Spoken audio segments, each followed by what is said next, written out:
आज की कहानी जीवन का कटु सत्य है, क्योंकि जो होना है वो होना ही है। भगवान विष्णु गरुड़ पर बैठकर कैलाश पर्वत पर गए। द्वार पर गरुड़ को छोड़कर खुद शिवजी से मिलने अंदर चले गए। तब कैलाश की अपूर्व प्राकृतिक शोभा को देखकर गरुड़ मंत्र मुग्ध थे कि तभी उनकी नजर एक खूबसूरत छोटी सी चिड़िया पर पड़ी।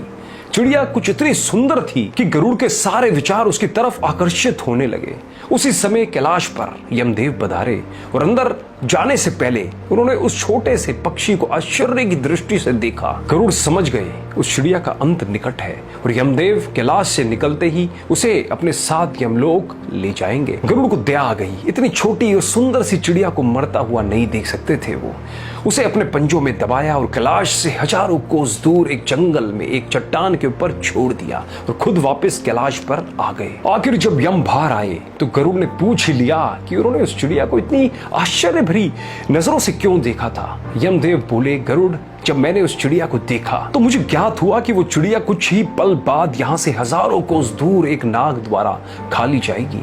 मैं सोच रहा था कि वो इतनी जल्दी इतनी दूर कैसे जाएगी, पर अब जब वो यहाँ नहीं है तो निश्चित ही वो मर चुकी है।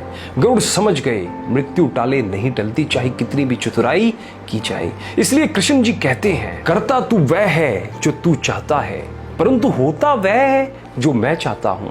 इसलिए कर तू वह जो मैं चाहता हूं, फिर होगा वह जो तू चाहेगा। इसलिए दोस्तों, जीवन के ये 6 सत्य हमेशा याद रखें।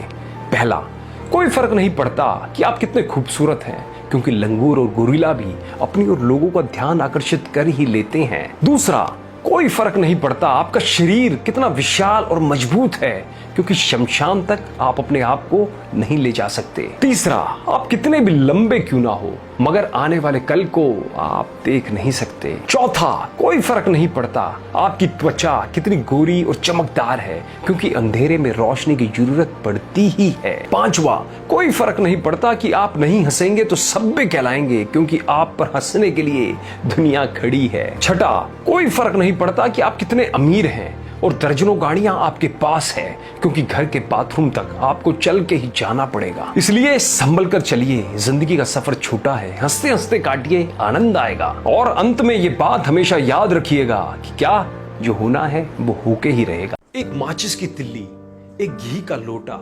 लकड़ियों के ढेर पे कुछ गड्ढे में राख, बस इतनी सी है आदमी की औकात। एक बूढ़ा बाप शाम को मर गया, अपनी सारी जिंदगी परिवार के नाम कर गया। कहीं रोने की सुख बुघाट तो कहीं फुसफुसाहट, अरे जल्दी ले जाओ कौन रखेगा सारी रात, बस इतनी सी है आदमी की औकात। मरने के बाद नीचे देखा, नजारे नजर आ रहे थे।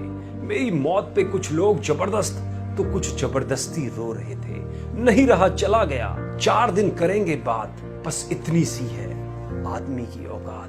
बेटा अच्छी तस्वीर बनवाएगा, सामने अगरबत्ती जलाएगा, खुशबूदार फूलों की माला होगी, अखबार में अश्रुपूरित श्रद्धांजलि होगी, बाद में उस तस्वीर पे जाले भी कौन करेगा साफ, बस इतनी सी है आदमी की औकात। जिंदगी भर मेरा मेरा मेरा किया, अपने लिए कम अपनों के लिए ज्यादा जिया, कोई ना देगा साथ, जाएगा खाली हाथ, क्या तिनका ले जाने की भी है हमारी औकात। इस कहानी ने आपके दिल को छुआ हो तो इस कहानी को ज्यादा से ज्यादा औरों के साथ भी शेयर जरूर कीजिएगा, जिनसे उन्हें भी पता चल सके कि जो होना है वो होके ही रहेगा।